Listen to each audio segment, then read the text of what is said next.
I just want to thank everyone for coming today. This is a great event we're having today.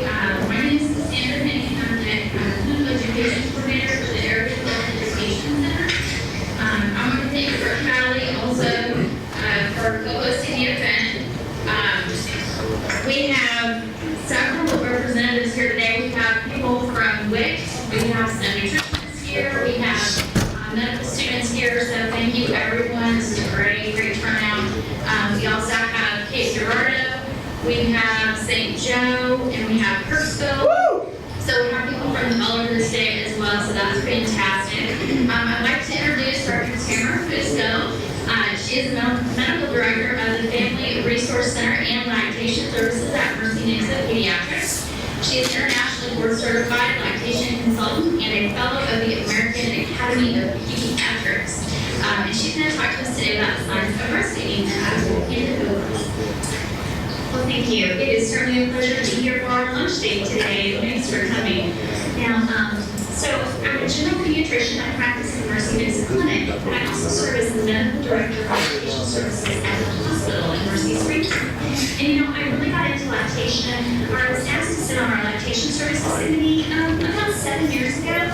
And the reason that they asked me is because I had two victims of breast twins. And so, even though at that time, I've been a pediatrician for almost 20 years, but I have to tell you, when I started the lactation services committee, I really felt that my knowledge base is actually very small, despite being pediatrics and despite having breastfed. So over the last 10 years, I've really tried to increase my knowledge, and I want to share with you guys some of the emphasis that I get out of my medical training. So today, we're going to actually talk about the science of breastfeeding. This is what we're all about: evidence-based medicine, science, doing things that are going to improve the health of all of our patients. So I don't have anything to disclose, and I don't have any financial relationships with any commercial companies. Can everyone hear me here? Okay. I hope everybody in remote stations can too. All right, so our objectives today, I do want to discuss the components, what makes up human milk. I'm going to talk about the physiology and the anatomy, we're always about anatomy and physiology, of human lactation. We want to talk about what is normal newborn breastfeeding behavior. What's the normal course postpartum, especially talking about feeding and weight loss and the progression of the stools. I also want to discuss some breastfeeding challenges and ways to manage them. Unfortunately, with our time limits, I'm going to do just 3, but I think they're pretty pertinent ones. And then lastly, I want to give you some resources for more help with breastfeeding. And for my next trip, I'm going to do this all in 1 hour.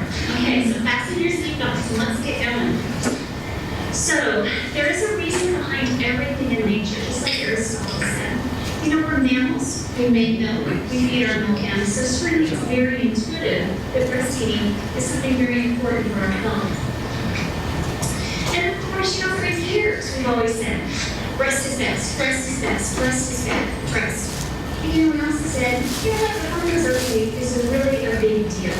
And that's because although we've been breastfeeding since the dawn of mankind, the research, the literature, is relatively new. But over the last 15 years, we've had a tremendous amount of research, and I really want to talk to you about that today. So, in 2012, the American Academy of Pediatrics reissued their policy statement on the use of breastfeeding and the use of human milk, and that's what you have in front of you. This statement in 2012 actually supplanted one that was first produced, the last one was produced in 2007. So this document has a lot of the same consensus statements that the American Academy of Pediatrics had, but it actually has a lot of new thoughts, a lot of new verbiage, and I really want to share that with you today because it's really changed a lot of things for us in pediatrics. So, as I spoke about, we've been breastfeeding for millennia.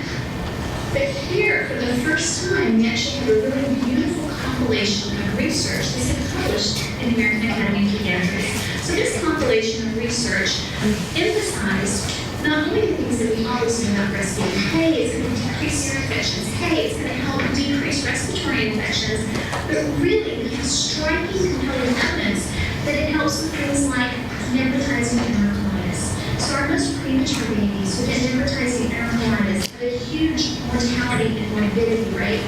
By exclusive breast milk use, we can decrease that rate by 77%. Wow.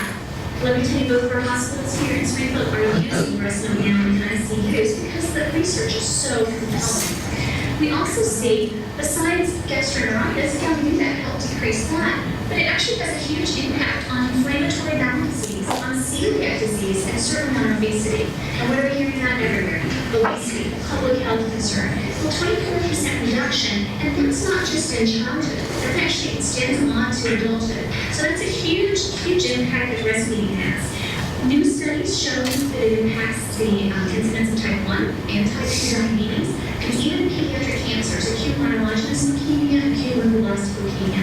And let me tell you, as a pediatrician, as a mom, if there's anything I can do to reduce the risk of cancer in my kid, I am all about it. So this is the evidence. This is the scientific research. And this is the Academy saying, wow, let's take note. And in fact, the conclusions that they had, once again, were similar. Breast is best. We want exclusive breastfeeding for 6 months, breastfeeding for 12 months, and then as long as mom and baby want to, complementary foods introduced at 6 months. So that's the same old. But what really came out, what was different between this statement and the previous one, is that they said, the research in the last 9 years since the publication of our previous policy has really demonstrated that breastfeeding and the use of human milk confer unique nutritional and non-nutritional benefits to both infant and mother. Now, we've always talked about benefits of breastfeeding, but this is the first time the Academy has said, hey, because it's evidence-based, we really need to start talking about risks of not breastfeeding. And that's a whole different mindset, right? Not just benefits. Now we're saying this is a huge public health issue. This is a risk. And you as a provider, just like you would talk to a parent about risks and benefits of vaccines, risks and benefits of smoking around your child, you need to be talking about the risks of not breastfeeding for your child. So a huge statement. And then they said this should be considered, not considered a lifestyle choice, but really a basic health issue. So a big, big change. Now, the American Academy of Family Physicians certainly has a similar policy statement. Also, research on maternal benefits, not just for pediatrics. Of course, since I'm a pediatrician, we know that pediatrics is obviously the most important, but definitely maternal impact too. We've always known about postpartum blood loss and natural childbirth, lactation amenorrhea, make that natural contraception for childbirth, lactation amenorrhea. But new research is really showing us that women who choose not to breastfeed have a much higher incidence of postpartum depression, probably related to oxytocin. We'll talk a little bit more about oxytocin later. We know that women who choose not to breastfeed, have an increased rate of child abuse.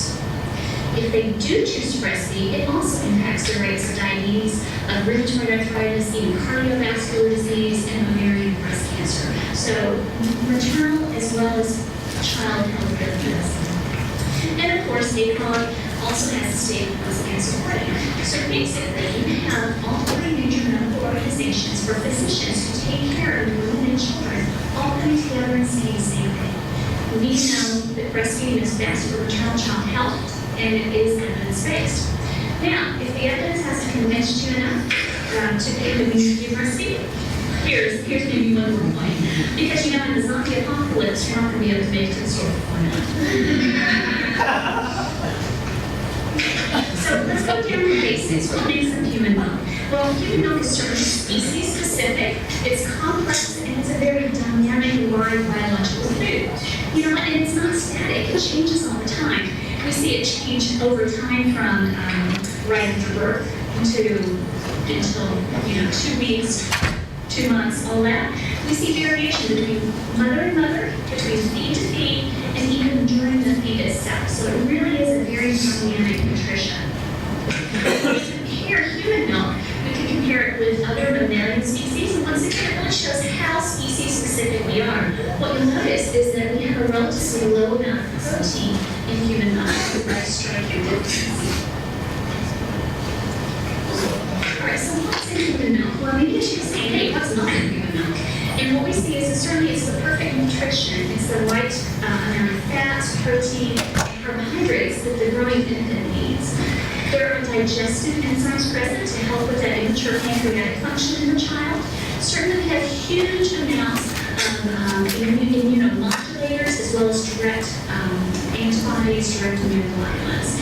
And so we also see antioxidants, we see hormones, we see growth factors, and certainly something very important is we actually see live cells. our immune cells, macrophages, neutrophils, lymphocytes, but also stem cells are very important. Prostaglandins, vitamins, cytokines, and in fact, there's tons of things that we still haven't fully identified or figured out how they impact children. So really, what the breast does is it supplies what the baby lacks. Baby needs energy. It supplies lactose as the nutrient. We have an immature pancreatic function in the neonate, so we get digestive enzymes like lipase to help break down what's going into the gut. Protective factors from, we have an immature dairy function as the immature gut is not fully developed, so we have secretory IgA that's very, very important. We also have trophic factors like epidermal growth factor that helps the gut continue to mature and to differentiate into the cells that we need for complete absorption. We have oligosaccharides, which serve as prebiotic, making that gut very inhabitable, or our probiotics. We all need the normal gut flora to be able to digest appropriately. And so we can see what we consider to be normal gut flora, which is lactobacillus. One of the babies are going to actually have a completely different amount of gut flora, once again impacting on things like gastrocolitis, celiac disease, and fermented gut disease. So if you look at it microscopically, wow, huge difference. On the left, breast milk on the right, completely different. And I love what Chief Justice Oliver Wendell Holmes said in the early 1900s. A pair of mammary glands has the advantage over the two hemispheres of the most learned professor Stein in the art of compounding nutritious fluids. All right, go booze. All right, so let's break it down even further. Let's compare the differences in human milk itself. We know for the first couple of days after birth, days 1 to 3, the woman will produce something called colostrum. It looks different and it has different components. It's thick, it's yellow, and it's very tiny amounts. Usually the feed will only be around 100 mLs, okay? But it's very strikingly different from what we see in mature milk. Mature milk usually happens around day 9 or 10. In between that is transitional. So we have a huge difference in energy content.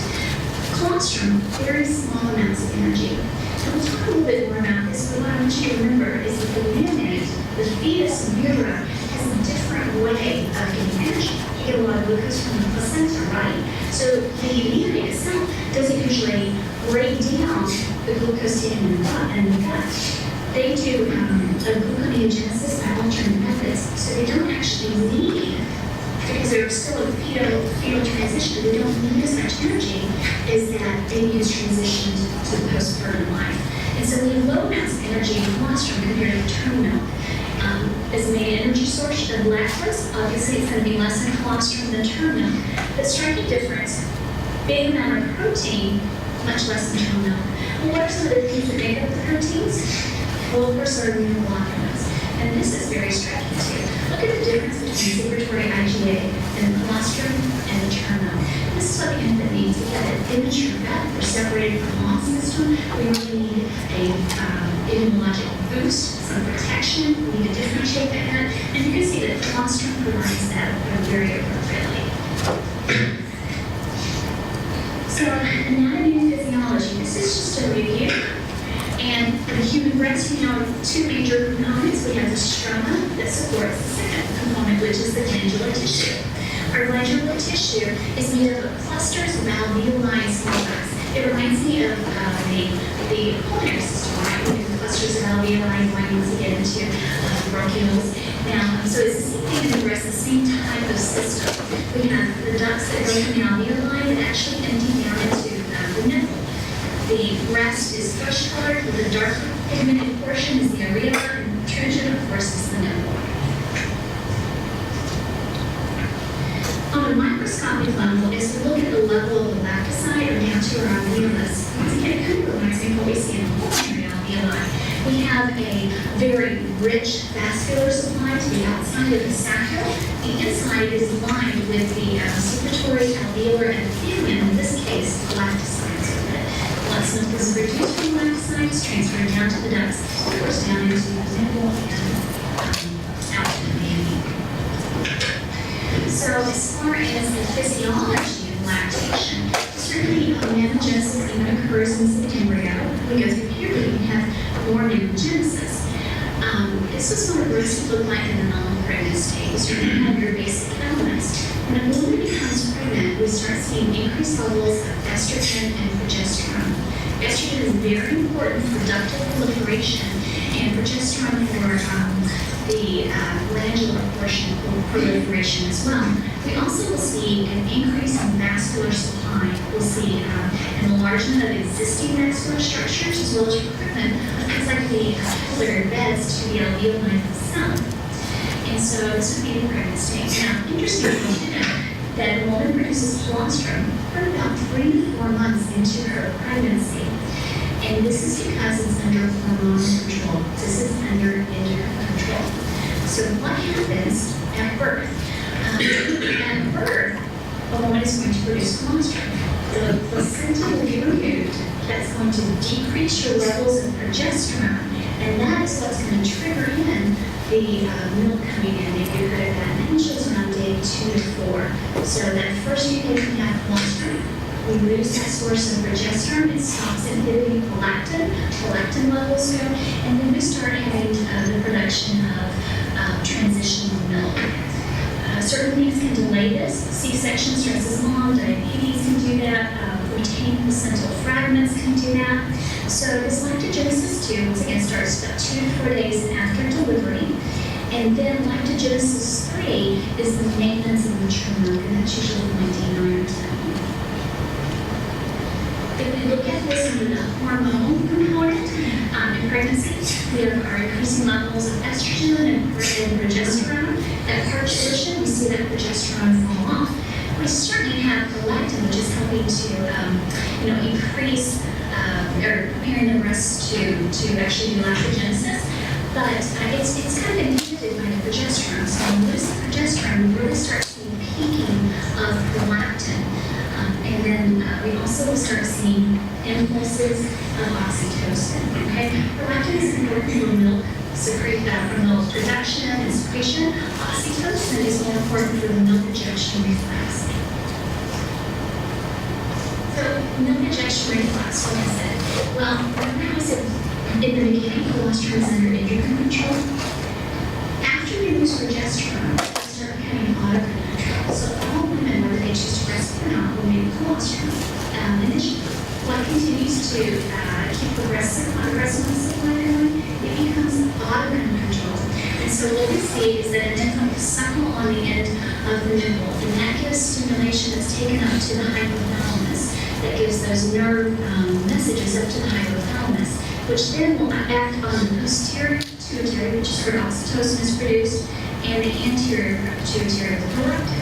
So you must have nipple stimulation in order to be able to continue lactogenesis 2 to lactogenesis 3. Also, there's one other thing, and that's you have to empty the breast milk. We go on to the next slide. So milk production, at first we do different. Now we have parturition. Now we have autocrine control, and so it really works on the principle of supply and demand. You have to have nipple stimulation to get those messages up to the hypothalamus, but you also have to have milk removal. If you don't have milk removal, the breast gets larger, the oxytocin is not able to bind to the sites, and there's actually a production of a feedback inhibitor protein, and that will also decrease the amount of production. So two things really drive that production. That's nipple stimulation and it's removal of breast milk. Okay, so what happens right after birth? What is a normal term healthy breastfeeding baby course? Well, we know that infants are very well hydrated via the placenta at birth. And so with them being so well hydrated, they're going to pee a lot more than what they take in. If you pee more than what you take in, what happens? You're going to have weight loss. That's normal. We'll talk about it. The colostrum beads are very small. It shows around 2 to 15 because remember, each woman is different. In my mom, I generally think about 5 ounces or a teaspoon for a baby. That size is appropriate for the baby's stomach. I'll show you some on that as well, but the baby's stomach really is the size of a sugar marble those first few days after birth. So, if you choose to do a feeding where it's a much larger feeding, you will over-distending that stomach. So physiologic, small feedings are very appropriate. We know that even though there's not a lot of energy, that's very sufficient for the term healthy newborn to maintain their glucose. Also, if you think about it, when you're first born, what do you need to do? Well, besides feeding, you need to learn to suck, swallow, and breathe all at the same time because you haven't had to do that in utero. Also, I want to let you know that babies suck a heck of a lot more than what they really need, and that goes along with what you need to get your breast milk in. We know this too much by removal of the breast milk, and so that is a behavior that helps with the lactogenesis. All right, so I'm better with visuals. It's hard for me to sometimes think about, okay, how many mouths is that? And so this is a nice visual talking about the size of the baby's physiologic stomach. On day 1, this is showing the size of a cherry. Let's think about a sugar marble with it. Day 3, we've increased to the size of a walnut. 1 week, size of an apricot, up to about 2 ounces there. And at 1 month, really the size of a large egg. Differences in babies anywhere between 2.5 up to maybe 5 ounces of stomach volume. I just really want to reinforce that weight loss is normal. What you see here, if we compare formula-fed versus breastfeeding babies, we do see breastfed babies tend to lose more at birth. Why would that be? Once again, very small amounts, right? A teaspoon. How many moms do you know formula give their baby a teaspoon of formula the first few days? Okay, so they're not going to have as much weight loss, but remember, this is what's normal, and we all get back to the same place.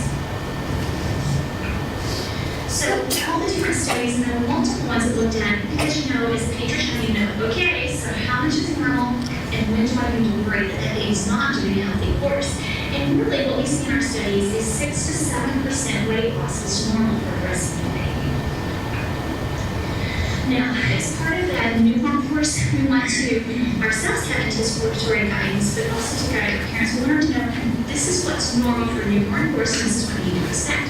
We need to talk about the difference between colostrum and maternal, because so many times we'll have them all say, you know what, I just don't have enough milk, my breasts aren't working, I need help for my baby. So we really want to educate mom and family. It's supposed to be small, it looks different, and really it's perfect for baby. We know that stool start off is meconium. As we start seeing increased amounts of volume and lactogenesis 2 going on, we're going to see stools go to reddish brown and much thinner, and then to yellow, liquid, curdies type stools. We want to tell parents about growth spurts. When we see growth spurts, we definitely see much more increase of P1. Remember, that's how we stimulate lactogenesis. And so we want to get them prepared for that. Once again, because a mother may interpret that as I'm not enough. You know, I need some help here, and maybe my breast milk isn't good enough for this. We also want to let parents know that we need the frequent nursing. So we don't want to give them a strict time. You must nurse every 2 hours because the baby doesn't follow that. We may see a baby nursing every hour on the hour, and the baby take a break up to 3 hours. Okay. So usually we want to tell them a 24-hour. Say your baby should really be nursing 8 to 12 times in a 24-hour period. If we're not, we have a problem. Do expect variation. Your baby may want to nurse every hour on the hour, or we may go up to 3 hours. And of course, we want to let them also know about signs of letdown.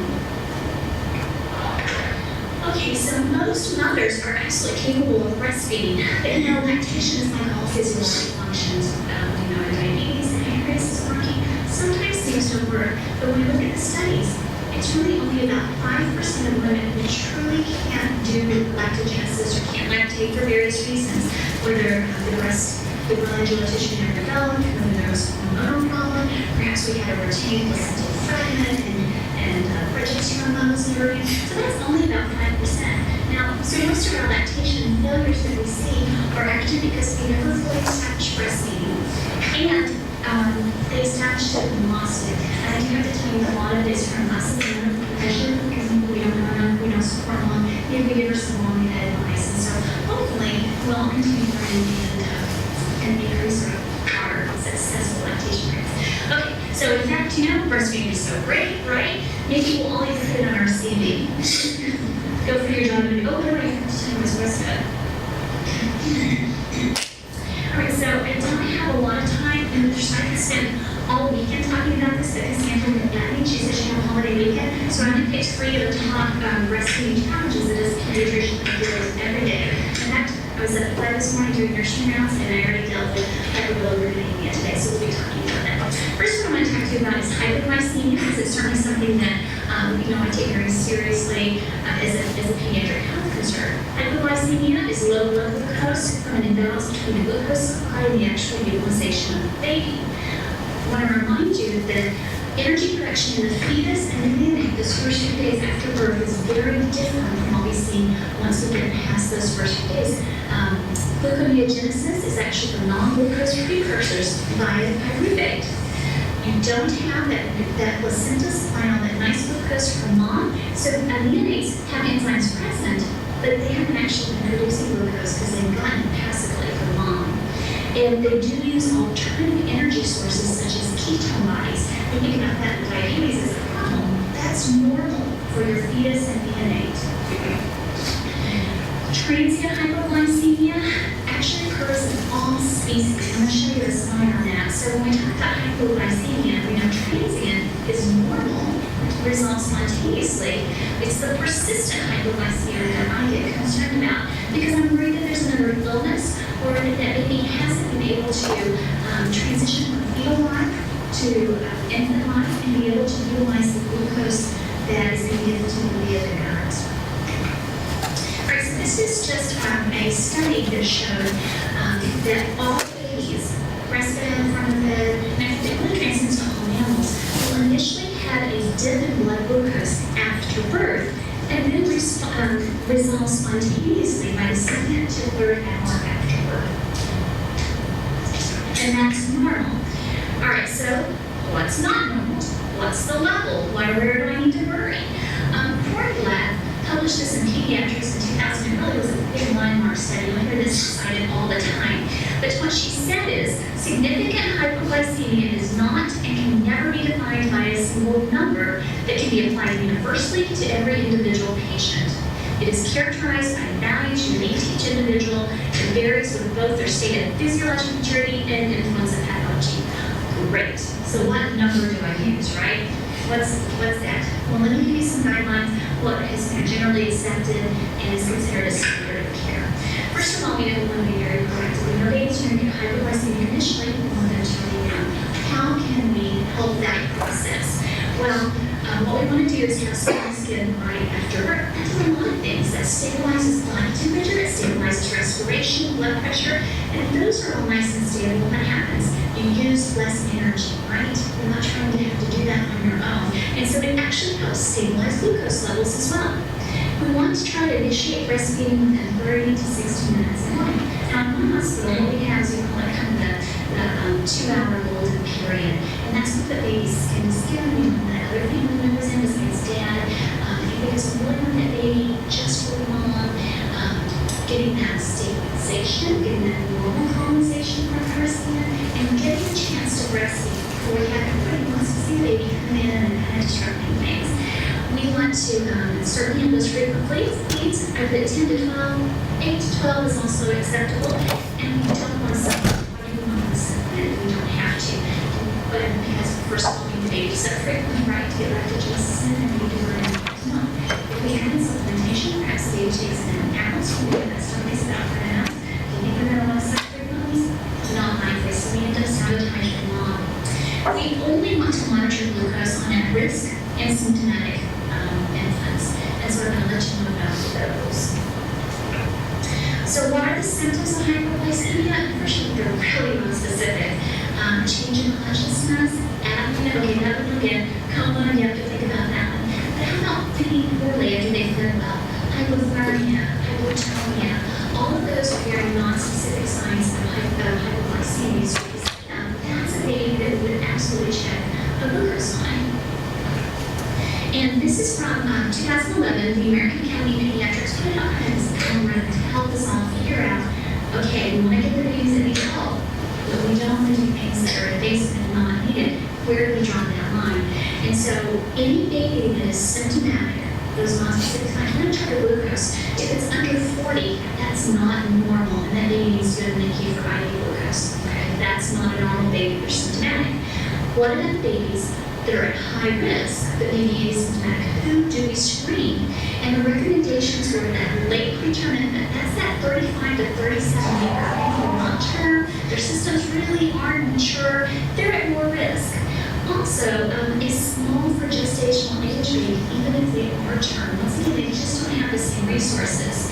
Infants of diabetic mothers and large for gestational infants also are at risk, so we're going to routinely screen those. Now, if they're asymptomatic, first thing we want to do is what? Skin to skin, feed the baby. Don't check the first hour, it's going to be low, right? So we get that first feed, and we don't even screen until 30 minutes after the first feed. So in general, that's probably what, an hour and a half, 2 hours after life. If our initial screen is less than 25, we're going to feed and recheck. How do we feed? Let's go to breast. If we're still under 25, that's not normal. That baby needs IV glucose. That baby needs to be on NICU. If we're between 25 and 40, we're going to refeed and we're going to continue to check. We are going to be checking postprandially on these babies that are at risk and asymptomatic. Okay, moving on to hyperbilirubinemia. Once again, I actually see this almost every day. And if you just remember, bilirubin is a breakdown product of the heme-containing proteins, hemoglobin, myoglobin, cytochromes, synthesized in the reticular endothelial cells. It gets conjugated in the liver so that it can be excreted out into the intestine. But unconjugated bilirubin is also absorbed by the intestine and it can return to the liver at enterohepatic recirculation. So here's a study that I think is really important that talks about what are bilirubin levels between breastfed and formula-fed babies. And what I really want you to get out of this is, as we notice, the first 3 to 4 days of life, whether you're breastfed or formula-fed, what happens? Bilirubins are exactly the same. Okay? Because sometimes I'll have parents say, I don't want them to be jaundiced, my other one was jaundiced, let's go ahead and start formula. And I'll tell them, you know what? Science says whether we do formula or breastfeeding, you know what? Bilirubins are all the same. Now, after that, the formula-fed babies, bilirubins will drop dramatically. The breastfed babies will continue to rise and can actually peak up to this like 10-day of life. This is the normal. So maybe we should think of formula-fed babies as hypobilirubinemic. Why is bilirubin? It's actually an antioxidant, so a small amount of bilirubin is great. Too much bilirubin, of course, in the right outline can cause current interest and deposit that bilirubin into the brain, leading to brain inflammation. So, how do you manage this? What's enough? What's not enough? What's too much? Well, every nursery should have a formal protocol. Now, what you're receiving across the nation since the AAP put out some bilirubin guidelines a few years ago is that really everybody is routinely screened. At our hospital, we try to screen about 36 hours of age prior to discharge. And the best method, we use serum bilirubins, although the American Academy of Pediatrics does say that transcutaneous are also fine. Personally, I think the serum is better. I think I had some wonky values with the transcutaneous. And then we want to plot our bilirubin levels on something called the Butani curve. You guys familiar with that? Okay, the Butani curve is really, really helpful. This is one of the charts. The other chart that I wish I had up here that I don't, there are 3 major Butani curves. One of them is what level do you need to initiate phototherapy? What level do you need to send that baby for an exchange transfusion?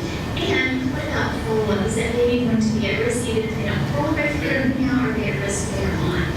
So usually in the Butani curves, when we plot the bilirubin, we're also looking at different things. We have different categories. Is that a term, healthy baby? Okay, that's my lowest category. What about if it's a term baby, but there's a risk factor? Maybe there's a history of G6PD. Maybe there's some isoimmune antibodies formed. You know, that would be my medium risk category. Also, my healthy but preterm baby, that 31 to 37 meter would also be my medium risk. And then my high risk is going to be my preterm baby who also has other risk factors. So I would plot it on that chart and see if I need to start phototherapy. Okay, maybe they don't need to start phototherapy. Maybe they discharge this baby. Do I need to worry about them? They don't discharge it inherently at like 2. We have bilirubins on peak about maybe like 4 or 5, right? Do I need to worry? And then I would also plot that bilirubin on this graph to let me know if this is low risk infant, or if we have here that are really concerned, it also means that we need to follow up that baby. So if you don't know them now, any of us can take care of children. You know the best thing you want to do for a week. So just again, we follow that serum bilirubin on our specific nomogram Butani curve. We figure out what we're expecting to peak bilirubin. We make sure that feeding's going well, that the baby's not getting dehydrated. We optimize breastfeeding. We make sure there are no other risk factors. We start phototherapy when indicated. And we would use express breast milk or formula if we needed to. That would be that baby over 10% weight loss or other concerns. Now, That, really, when we're talking about the first few days of life of a baby that is breastfed and gets into trouble, they call it breastfeeding jaundice. Really, what we should call it is lack of breastfeeding jaundice. Because the optimally breastfed baby has the same serum bilirubin that we see with our formula baby, right? But the elevation of bilirubin in the first 5 days is not due to dehydration. It's not due to core feeding 10. However, if we have core feeding, that's that baby that's really increasing those bilirubin rates and is getting into trouble. So we need to make sure that we're feeding frequently, first of all, and we need to look at our output. Are we voiding? Are we stooling? Is the stool starting to change from that conium to that transitional stool and into that yellow C stool? So breastfeeding jaundice, or lack of breastfeeding jaundice, is really within the first few days that we see those elevated bilirubins. What is breast jaundice? That's a whole different entity. And breastfeeding jaundice, or lack of breastfeeding jaundice, occurs really early, 2 to 4 days of life. Breast milk jaundice typically doesn't occur until about a week afterwards. And in fact, you may not see that peak of bilirubin up until like 2 weeks after. So very, very different time period. And actually, up to 75% of term healthy breastfeeding babies may have breast milk jaundice. So the way you diagnose it, this happens in healthy, thriving breastfed infant with good weight gain. It's an elevation of your indirect bilirubin after day of Y5. Like I said, I usually think about it about a week after. We get a persistent elevation that can last actually for a couple of months, and we rule out other causes of jaundice. But if we see that, we rule out causes of jaundice, this is that healthy term baby, then we usually don't need to do anything. Once again, what would be a level that would worry me? We gotta do something, right? You can't tell our baby individually. And so this is what we use vaginophobia. I mean, what that means? That's the fear of 20, okay? So vaginophobia in pediatricians, we have that breast milk jaundice, usually 20 is the number that we start getting more apprehensive. So if it's under 20, that sounds like a lot, but this is the kid who's thriving and breastfeeding well, I'm not gonna worry about it. If it's over 20, I'm probably gonna worry about it. And so there are different options. Unfortunately, this is not as standardized as our lack of breastfeeding jaundice is. And so here are some options that we see many practitioners use. Some will interrupt nursing and supplement for 12 to 48 hours when mom pumps and saves her milk. Some will just administer some supplemental formula at the breast with the supplemental nursing system. So you've got a little tube or a little pocket of formula here. You sneak on that tube on the breast, you let them breastfeed, you get supplemental at the same time. Some people will just do some phototherapy and either continue breastfeeding under rupture or pause. And some people will definitely try to use an elemental formula. What is that? That's a protein parenteral, say a very broken down formula, because some studies indicate that it actually decreases bilirubin faster than broline protein. So once again, it's kind of more practitioner specific, and 20 is roughly the number available. So measure for jaundice and hyperbilirubinemia, many different causes.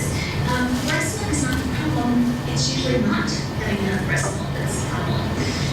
Bilirubin does have beneficial properties. It is an antioxidant. However, too high is a problem as well, and that can certainly turn into some brain damage. And we certainly need to use protocols that can be evidence-based. And the bottom line is on bilirubin, got to prevent because that is a mistake. All right, so one last topic of challenging your hand. What about supplementation? So when we supplement baby, and you can see this is one of our NICU babies, not really getting a lot of nutrition in the breast. He's learning to breastfeed. He's getting that maternal bonding. Well, our goal is to provide appropriate nutrition and hydration. We want to avoid those morbidities like that hyperbilirubinemia, like that hypoglycemic child that can also lead to permanent changes. And of course, we want to establish and maintain a milk supply. Those are our goals to supplement. There are contraindications to breastfeeding. And maternal illnesses in this country, HIV is a contraindication to breastfeeding. Now, that's not the same in other areas of the world. And so that applies to the United States as a highly industrialized nation. Also, HTLV and 1 and 2, as well as active TB. Treated TB is not an absolute contraindication. Some maternal medications are contraindicated. Chemotherapeutic agents, iodinated agents, drugs of abuse, especially things like meth. Infant illness, you can have an enzyme hypoglycemia, then breastfeeding is contraindicated. Sometimes phenylketonuria, maple syrup urine disease, those are contraindicated, and this working with the geneticists, sometimes they will allow some breast milk. And in severe combined immunodeficiency or DiGeorge, there is a theoretical graft versus host, because remember that's live cells in the breast milk, and that can be an absolute contraindication to breastfeeding. Now, what about donor milk? Well, or if we took mom's milk and we pasteurized it like donor milk, could the baby with the severe combined immunodeficiency use that? Yeah, more sounds right. Okay, so here, this is what the World Health Organization and UNICEF say are acceptable medical uses for breast milk substitutes. And that's certainly that they can't have it because of an enzyme defect like hypoglycemia. If the baby is sick, hypoglycemia, low birth weight, jaundice, we need to do some supplement, that's certainly medically acceptable. Long-term chemotherapy or other medicines that would be contraindicated. Some infections, mom has a herpetic lesion on her breast, we certainly don't want the baby right on the breast for that. And there are settings where breastfeeding is not contraindicated, but you have to really choose on an individual basis, some certain substance abuses and TB. Okay, so we've chosen to supplement. We have medically necessary reasons to supplement. How much should you supplement? We'll go back to our stomach sizes because that's what we want to supplement. Between 2 and 10 mLs per feed the first 24 hours, 5 to 15 the next 24, and then 15 to 30 on that third day. What would you supplement? Number one is mom's breast milk.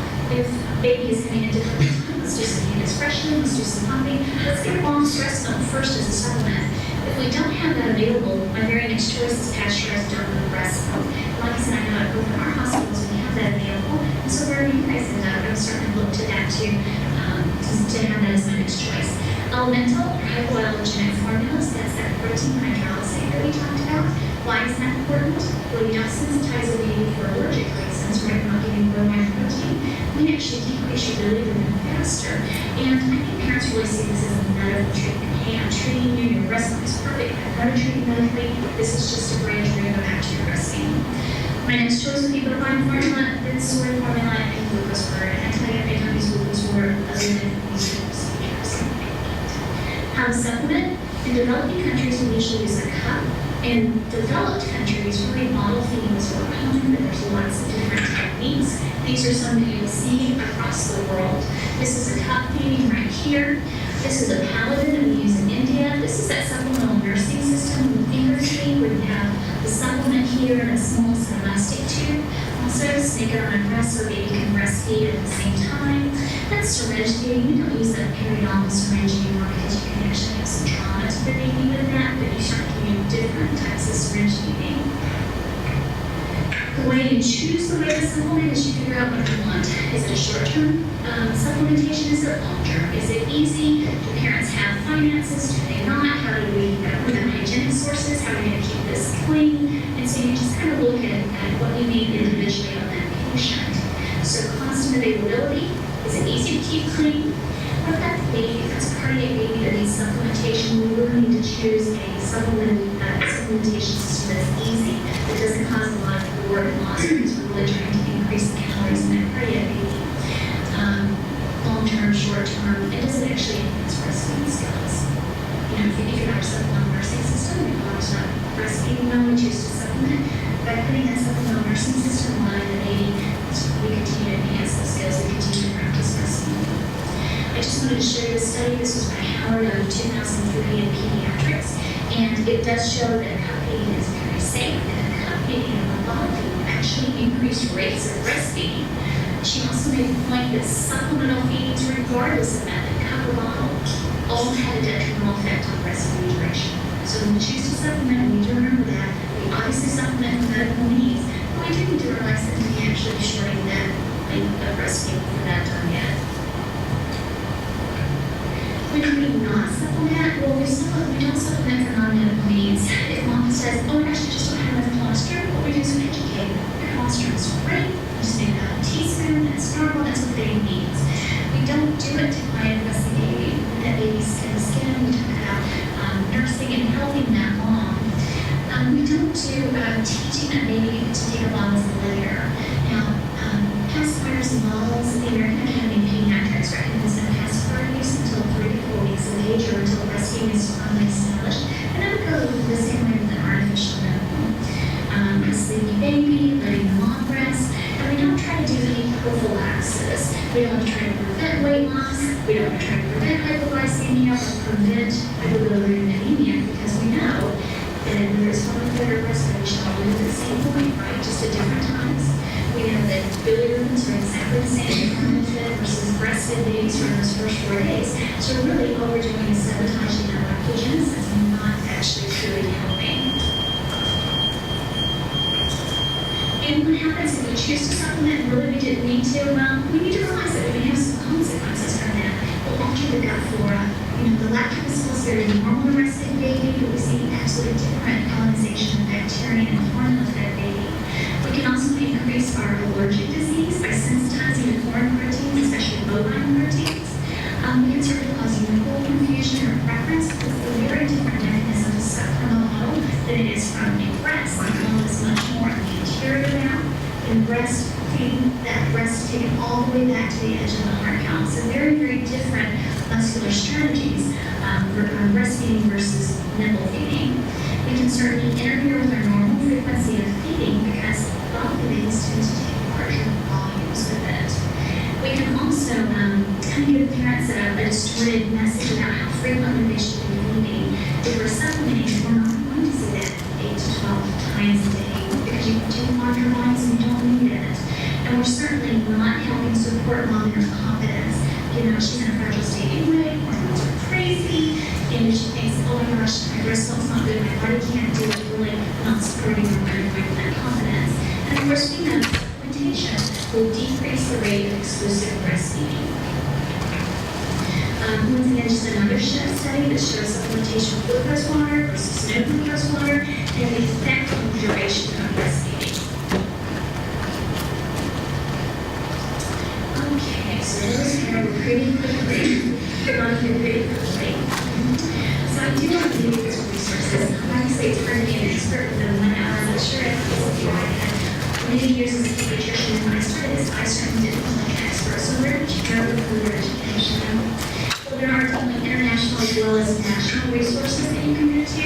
The Academy of Breastfeeding Medicine, I think there's a call out that. That is an organization of medical physicians. And their role is to promote breastfeeding, but also to really provide evidence-based medicine. And so that is an international organization of physicians dedicated to breastfeeding medicine. Certainly World Health Organization, UNICEF, International Lactation Consultant Association, Wellstar International, I'm going to talk about that a little bit more. We certainly have major medical organizations, DAFP, the DHHS, WIC programs, National Institutes for Health, the CDC. I mean, there really are a lot of good resources out there on our state level, with WIC, Department of Health and Human Services. And even on a local and regional level, I really wanted to also put in just kind of an alert for our local organization here. This is a newer organization. It's the Greater Ozarks Regional Breastfeeding Coalition. It's made up of people from Hawks, from Mercy, from here in Jordan Valley, and from the Springfield County Health Department. So it's very much a community collaboration. And actually, they're partnered to help with our breast milk depot. Our donor breast milk that goes up to Kansas City comes back to us in our NICUs. Also, there's certain web sites for those organizations as well. Now, once again, the Academy of Breastfeeding Medicine, I think it's important for you to know because they have a website and they also have an evidence-based protocol. So if you're not sure on some of these challenges that we talked about, you can download this from their website. They also have about 3 to 4 pages of references, and I like that. They're saying, okay, you should use protein hydrolysis. I'm saying, why? Then I can go to the studies and pull them. So they're very much scientific, evidence-based protocols, and that's really great. Wellstar International has a 7-module course in basic breastfeeding knowledge. It's got 3 modules, takes about 3 hours, and it's free. So if you want to get more information, I think that's a really great place to go. If you're worried about medications a mom is taking, whether it's safe to breastfeed, the first resource I'm going to recommend to you is going to be Hale's Book. This to me is kind of the Bible of mother's milk medication, and this is what I recommend all the time. time. There's paperback sources, there's Right here. online sources. And certainly we have LactNet, which is through the ToxNet, through a governmental site as well. So breastfeeding, it rocks. Now, I just want to just kind of a little bit. So really the things I'm going to tell you today is that we've seen a ton of change over the last 10 to 15 years. We have the science, we have the research. So we know that the use of human milk in breastfeeding is evidence-based science. It is a public health concern, not just a lifestyle choice. I want you to know that different components, what makes it so striking different from our breast milk substitutes. How do you support normal lactogenesis? What is it? What should the baby do? And what are the concerns that we really need to be on top of in the neonatal period as it relates to breastfeeding? So, and then I just also wanted to make sure to thank Dr. Tamara, she's the neonatologist of St. Lucia, who's also been a mentor of me and shared with the other students. Thank you very much. Happy to answer any questions.